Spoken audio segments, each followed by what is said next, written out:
everyone's running around about staffing and this and that and everything else, but we really care about patients. That's why we've asked if Mr. Kelly will speak to us a little bit, and I'll let him start with it, and then if Jim feels like speaking after that one, it's up to Jim. I'm good now, it's the You're third good? time. That will fall apart again. Hey, you know what, Jim? It's okay, man. You know what? It's okay. There's nothing wrong with that. This is just something I just think is very, very important. Patient, Jake set it out, and Jake and I were sitting there and said, hey, can you come at 3:32? I've been stuck all day. He wants to get a bit on now, he told me. Did we at least feed him? I'm not. Absolutely. Well, you can feed him every day. Lunch and dessert. So I donated enough here, so. Yeah, you donated enough. You spent some time here in We can 2012. make that happen. You can make it happen. Lisa, is it 13 or 12? 12. 12, okay. So this is Bob Kelly. I'm gonna let him tell you the story. Okay, I'm gonna get out the video away. I'm going to tell you about my amazing journey. Indeed, that's what it's been. I'm Bob Kelly, my wife Victoria, and my youngest daughter and advocate for a liver transplant is Lisa. I retired from Motorola. I'm going to read this to you because I leave so much out, and I want to read it to you. I know I could just pass out a copy and you could read it later, but I can deliver it better than I wrote it. I retired from Motorola at 58 years old and decided to become a lodge keeper. I purchased 2 small motels up in Williams, Arizona. And after 2 years, I found I was slowing down a lot and becoming unsteady. I just thought I was getting old. At 63 years old, I had enough lodge keeping, and I sold the motels and moved to a retirement community here in Mesa, real close to Mount Vista. At 64 years old, a neurologist had diagnosed me with Parkinson's, and I was being treated for Parkinson's. And my weight just kept on going up and up and up. I was up over 350 pounds. 1 month after my 65th birthday, I appeared to go crazy. I was running around with my underwear on my head, running around naked in the house. I was sitting on the toilet and I couldn't find my bottom. It was back there someplace. I just couldn't find it. My wife didn't know what to do. She called the kids. They said, call 911. The paramedics came and they asked me a bunch of questions. I told them, go away, there's nothing wrong with me, I'm fine, you know, as everyone does. And they asked me questions like what my name was, I knew that. And they asked me where I was born, what year I was born, and I knew that. And they said, what year is it? And I said 1969. They asked me who the president was. I said Lincoln. They decided there was definitely something wrong. They had feared I'd had a stroke. They convinced me to get in the ambulance to come over to Mount Vista. I got into the hospital, they ran a bunch of tests. They found out that my ammonia level was too high. The hospitalist that was assigned to me was Dr. Hemstreet. I was under the care of Caramore back then. And he says, I don't know why I wanted to do a ammonia level, but I thought it was important. And that's when they found my ammonia was on up to over 150. Well, they loaded me up with lactulose, got my ammonia back down, but before they sent me home, a neurologist came by to see me because after being diagnosed with Parkinson's, they wanted to see if there's any connection there. And the doctor asked me to hold my arms up, and I did, and I was out like this. And he says, I think someone else needs to see you. We need to have Dr. Reed come in and look at you. Dr. Reed came on in, said hold my hands up like this, stretch them out as hard as I can, hold them back. And of course my hands are going like this. I can't hold them still. He says, I wish my students could see this. Dr. Reed at one time was a professor at University of Pittsburgh, and he worked with Dr. Stetzel for many years. Dr. Stetzel is the doctor who did the very first liver transplant successfully at the University of Colorado. He had moved to the University of Pittsburgh and established their program there. They were the very first liver transplant center in the world. People came from all over the world to it. Well, he ran the tests on me, including a liver biopsy, and he found that I was suffering from a thing called NASH, non-alcoholic steatohepatitis. And I was in stage 3 kidney failure and stage 4 liver failure. And the only thing that would save me would be a liver transplant. But they could help me out as far as coping with the results of liver failure until I got a transplant. There wasn't much chance of me getting a transplant because after all, I was over 65, I was overweight, I had congestive heart failure, I had, I don't know what else was wrong. You got But everything. anyways, I had a lot of things wrong. Kitchen sink. But it turns out, all the things that were wrong with me was because of the NASH. That's what was causing the problems. Well, my youngest daughter, Lisa, became my primary caregiver because my wife, Victoria, fortunately was ill also at the time. She learned everything there was about liver failure, liver treatment, liver transplant. She educated Dr.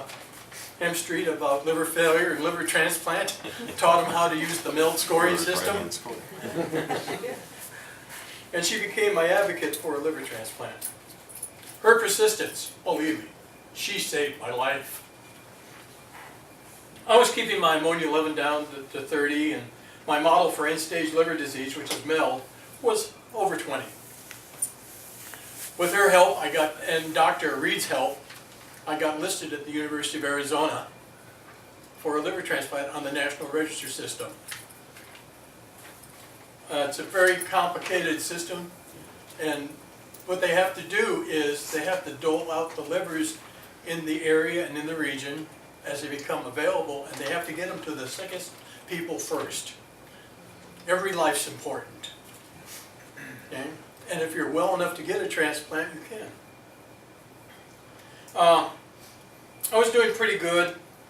I was falling down a lot, kept on getting weaker and weaker. When Thanksgiving came, I was over at her house, and I was having a hard time then. Came home. A few days after Thanksgiving, I fell in the shower. My wife had to call 911 again to get me on up out of the shower. I was swollen up to just get up. I managed to get dressed by myself. They saw that I got dressed by myself, got into bed, and later on in the morning, I told my wife, we have to go to the hospital. I'm not feeling well. This time in the ER. By the way, I had been in and out of ER many times. It got down to the point where it was every 2 weeks I was coming over here because of my hepatic encephalopathy Every 2 days. Meetings. What? Every 2 days. It got really Well, that's bad. what he remembers. And then they tested me then, and my MELD was up to 47. The score is normally 0 to 40. So I was already over range on the scoring system. That put me #1 in the region and #1 in the local area for a liver transplant. Well, they stabilized me here. I had some dialysis done. I was stable enough to transport down to the U of A, and I got down there into their ICU. I went from the ICU here, the ICU at U of A. And I was virtually down there waiting for either to get a liver or to pass. There weren't many days left.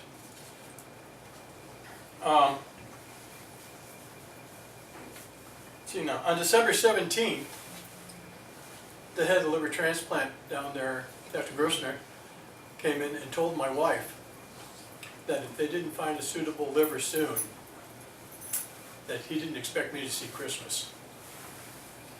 On December 18th, I had the strangest things happen. I never believed in angels before. But on that day, and I know I was with it at that time, this angel appeared in my room. And if you've ever seen pictures of like Michelangelo, the angel, that's what it looked like. And then it just disappeared.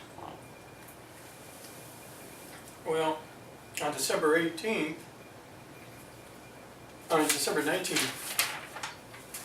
the head of transplant, Dr. Grossner, come on in and said, Bob, we found the perfect liver for you. It's just come up on the system, and we're going to go get it tonight and put it in tomorrow morning. Well, that's great. They had brought me lunch, and they said that, and I just pushed it away. I said, okay, I'm ready. Well, no, it's okay. We got time. You can eat. Let's go now. And I know, And they went on out, and a little bit later I said, oh, they just said no food by now. Oh. But anyways, I went in at about 5 o'clock in the morning, and at 3 o'clock the next day, I was starting my new life. Well, I want to thank everyone here at Mountain Vista that helped in getting my transplant to take place. There was a lot you folks did that helped me. I always want to say that I want to thank all the excellent nurses, all the excellent doctors, all the skilled transplant team, all of them. There's too many to tell. Yeah. The physical therapists and administrators that worked so hard to give me another chance at life. Now, receiving a donated liver is a double-edged sword. You know, one side you're elated, you get another chance to live.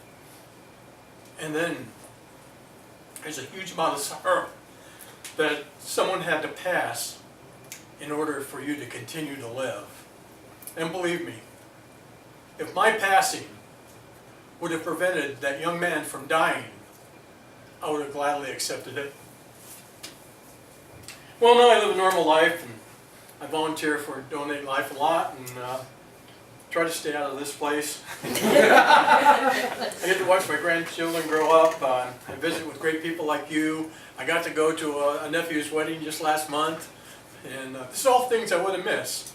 I had my second Easter since my transplant, going on my third, right? I'm going to be 60, oh my God, 67 next in May. And I just want to point out that thanks to my liver transplant, it's a good example that Donate Life works. Now there's other people suffering with other things, and the donations are amazing. I mean, like 70 people can be affected by one donation. And I mean, bones, skin, eyes, all kinds of things. And it's up to the doctors to determine if they can use anything. It isn't up to us. I mean, we think, oh no, there's nothing good for me. They can use me. Well, I know better. It's been hanging with me. I know better. There's lots of stuff that can be used. And if you have to have a funeral afterwards, you can have it. It's no problem. Your mortuary people can take care of everything and take care of your desires. But the important thing is to sign up for Donate Life. It's important to do it. That way, someone will be affected by your life passing, and you can live on through someone else.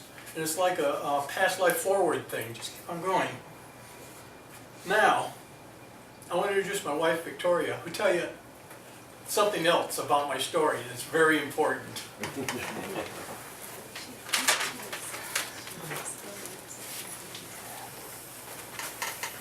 Last year we went to Iowa for Thanksgiving to be with our one daughter. On the way home, the plane was late into Iowa. The plane was late into Houston. We ended up having to go to Los Angeles to get back home. We were almost 3 days late coming home. Well, it was so late in the afternoon that he says, let's go eat someplace. So we decided that we were going to go over to DeFalco's up on Scottsdale and McDowell. We go in there, and they've got two tables, one here and one here. And Bob and I are sitting here, and there's another couple sitting here. Well, the next day he's going to go to Verde Valley to speak to the retrievers from his liver. And he's on the phone with Lisa. And he says, I don't know how far Verde Valley is from here. And this woman at this table jumps up and says, I know, it's 2 hours away. And I'm like, okay. And he's talking to Lisa. She says, why are you going there? And I said, well, my husband's giving a talk to the people that retrieved his liver. And she says, really? Now, you got to understand, when they said they were going to Cottonwood to retrieve a liver from an 18-year-old or 20-year-old, Lisa jumps on the computer and goes, oh, it's this guy. We know who it is. How many in Cottonwood would do this? So she looks at, she says, why are you going? And I told her. And she looks at Bob, because Bob is hung up now, and she says, do you have Casey's liver? And Bob goes, I think I do. And she starts bawling. She's crying. And I'm like, you know, what do you do? And she comes, she says, I'm his mother's best friend. I was there when Casey died. I was there when they retrieved his liver.